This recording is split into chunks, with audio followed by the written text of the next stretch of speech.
Alright guys, welcome back to the channel. Good morning. Well, at least it's morning now. Probably isn't going to be morning when you see this. I'm sitting in Monroe, Michigan at a Walmart, just to give you guys a little glance. Little pan. Oh yeah, look at that busted ass windshield. Yeah, that's what's up. Yeah, that's what's up right there, right? Want to be an expediter? This is how it is. And again, I'm not trying to downplay it, because to me, I'm cool with it, man. It's a nice morning. It's not hot. Rained all night, but it's nice and cool.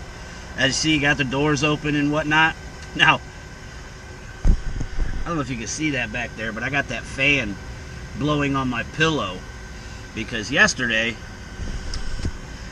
I left my little pop-out window on the side open, and it was raining like crazy, and I had my pillow right against it, so all that rainwater got up in there and got to it. So I had to improvise and use my little my book bag and towel right there. I had to use that as a pillow, which again, no big deal. I mean, of course, I'd rather have my pillow than my book bag, but you know, you got to do what you got to do. My buddy last night, I was talking to him on the phone. He's like, "Man, there's a Walmart 6 miles down the road, man. Just go to Walmart." I'm like, "Man, I ain't going nowhere." Because any of you guys that are doing this, like, once you're camped out, once you're in, you're in. You know what I'm saying? At least that's how I am. Maybe everybody else isn't like that, but me personally, once I'm done, I'm done. I ran a couple of shorties yesterday. I did a East Lake to Auburn, Indiana, like 220 miles. And then later that day, I got a 160 miler up to Taylor, Michigan, delivered up there at Load 1. I wish it would have been during the day, because I would have liked to have kind of checked out that their little driver's lounge if anybody non-Load 1 is allowed in there. Question, any of you Load 1 people that are watching this, when I was coming out, of course, my fat ass noticed all the snacks and drinks and stuff there. I thought I seen a little credit card reader down there. Are you supposed to like scan your shit right there and pay for it, or they give you that shit for free? Kind of curious. As I was heading out the door, I was swapping loads. I was dropping a load off there that a Thompson emergency driver was picking up to take into Canada. So I wasn't trying, I didn't have time to kick it. I was heading right back out, and then once I got unloaded, I was soaking wet, and I wasn't trying to hang out at that point. Alright guys, real quick, hit the like button, smash that like button, hit the subscribe button. I talk about the cargo van business, specifically expediting, which is over the road in a cargo van. Share this video with others that are looking to get into this industry or want more information on this industry, and comment on this video. I love everybody's feedback, man. I like hearing people's perspective. Even if it's negative, I'm okay with it, guys. Hit the like button, subscribe, share, comment. Bye. So I took off, went down the road to Love's, which was like exit 12, I think. I went in there, but man, there was all kinds of vans and stuff in there. Usually the Love's ain't got nobody in there, so went on down to the TA and hung out at TA. There was only like 2 other vans down there. Parking lot was pretty open. Went in and got some Church's chicken. Then once I ate, that's when I climbed in the back and I noticed all that stuff was wet. And my buddy's like, "Man, this is Walmart 6 miles down the road. They're still open, blah, blah, blah." I'm like, "Man, I'm done. I'm good. I will make do." Pulled my book bag out, got my towel out. I was good. I was fine. And then got up this morning. My daughter called me at about, 7 a.m. I think, a little bit before 7 a.m. And man, first when I woke up, I must have been in a deep sleep, because when I first woke up, I was feeling like it was Saturday or something. I think because the last couple weeks that I've been running, I've been doing it going into the weekend. So I kind of panicked for a minute, thinking about the emails. I got to take care of the emails, but my brother takes care of that throughout the week in the morning. So I went and tried to lay back down, couldn't sleep. I was like, fuck, I got to get up and get some water, because I like the gallon waters. I try and drink about a gallon a day. I'm pretty good about it when I'm on the road, because it's kind of like some people with cigarettes. I just got to keep on drinking as I'm driving. But the other thing, anybody that's maybe too much information, but I get the gallons as opposed to the individual bottles, because this doubles as a piss jug. That's right. You got to have the means to go pee in the middle of the night, unless you want to keep walking inside and of the truck stop or the rest area, or jump outside and piss in the bushes or whatever. So I get those. Got me just got some fruit and shit. I've been wanting to get some plums all damn summer and ain't went to the store to get them. Finally was in there and they look like they had some good ones. I know I'm kind of non-topic shit, but they look pretty dark. I'm hoping they're pretty good. Some of you guys are probably gonna give me shit about this. My old lady does, and Mr. Axel Live for any of you to watch him. Man, them 5 hours, man, they gonna kill you. They may, but these are what I like. The 5-hour powers, they do a good job. And just to kind of show you guys, if you're doing your own thing, I don't have the boards pulled up, but I do have a board on here, and I have a board on here because I'm looking for myself and my driver. So this is kind of what you got to do if you're going to do your own thing. If you want to be your own motor carrier,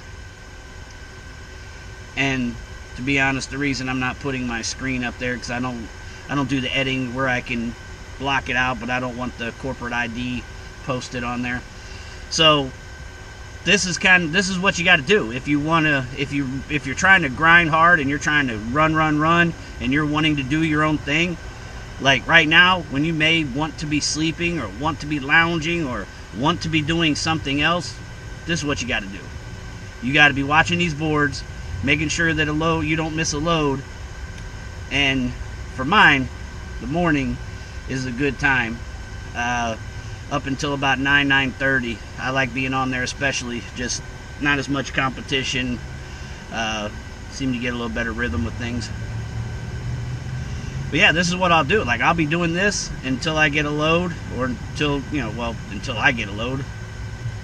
Then after that, if I get a load before my driver does, then I'll have another dispatcher take over at that point. But this is what you do, man, with your free time if you're wanting to grind. So anybody that is thinking about doing their own thing, wanting to get their authority, and I've talked about this before, getting your own authority is not necessary. You can run under a carrier under their authority.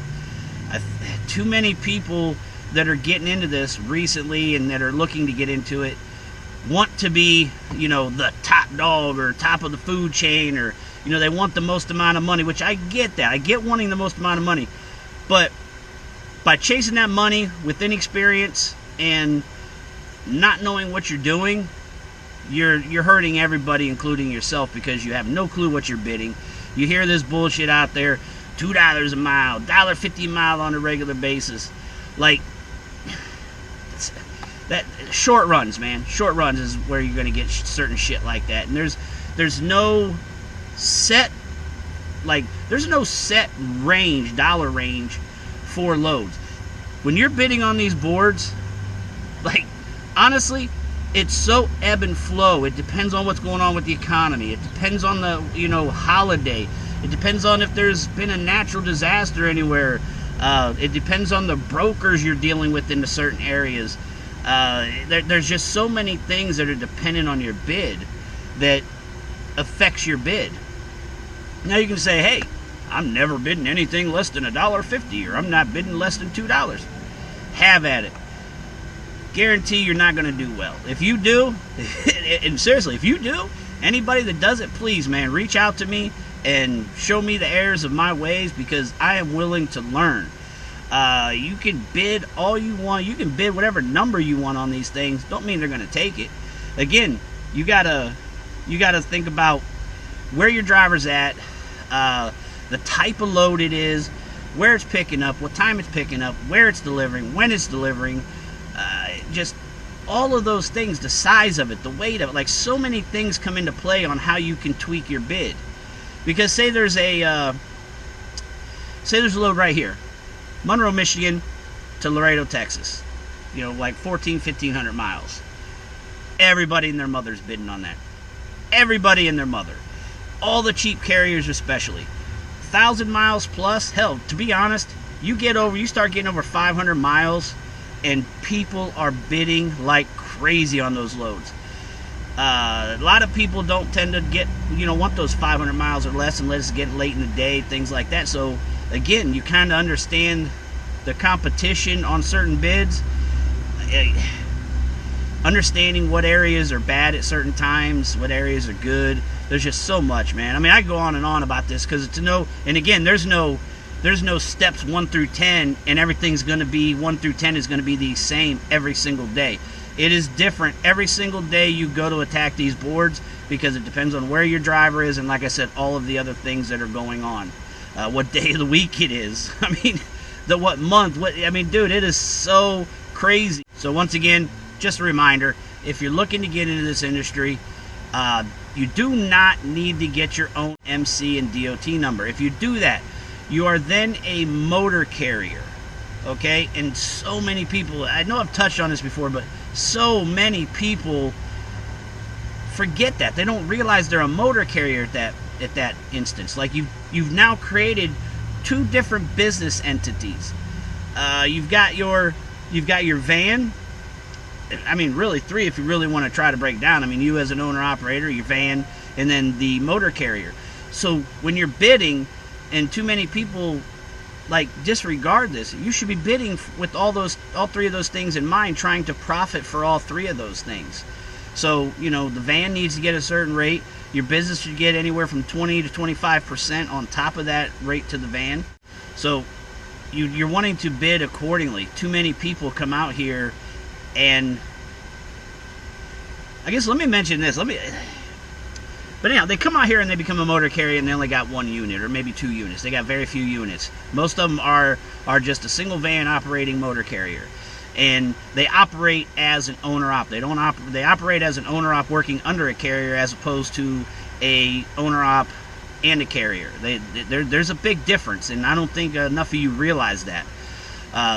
Recently, and I'm going to put on the screen a couple things that I come across. It says, according to the Department of Transportation, as of April 23, there were over 750,000 active U.S. motor carriers that own or lease at least 1 tractor. Out of those carriers, 95.8% operate 10 or fewer trucks. 99.9% operate 100 or fewer.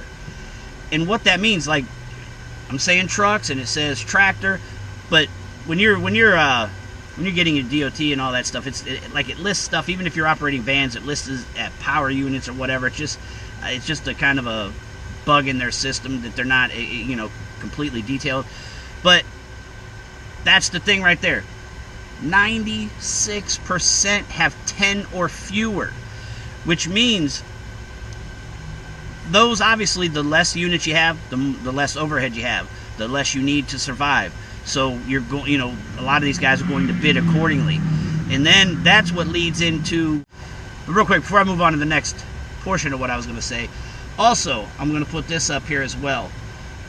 I found this, and this is as of December 21, so this is a couple of years outdated, but it's showing the point that I want to make as far as during the pandemic. You look from 2018 up going into 2020 during the pandemic and into 21. You look at how many how many motor carriers, people getting operating authority, got into the business, and then look at the spike during 20 and 21, and that is what's had a huge effect on our industry. Because again, I've mentioned before, the economy isn't great, especially concerning manufacturing and automotive and whatnot. And then you combine that with high capacity, and what high capacity means for anybody that is understanding, it means a lot of available units, a lot of vans, trucks, hot shotters, like anything that transports freight that it has to have an operating authority. That's the increase in those that came in during that time. That is huge. So just to point out, that's what's going on. We have just a high capacity, low volume of freight. And by low volume of freight, meaning there's not as many loads out there due to the weak economy, weak manufacturing, things of that nature.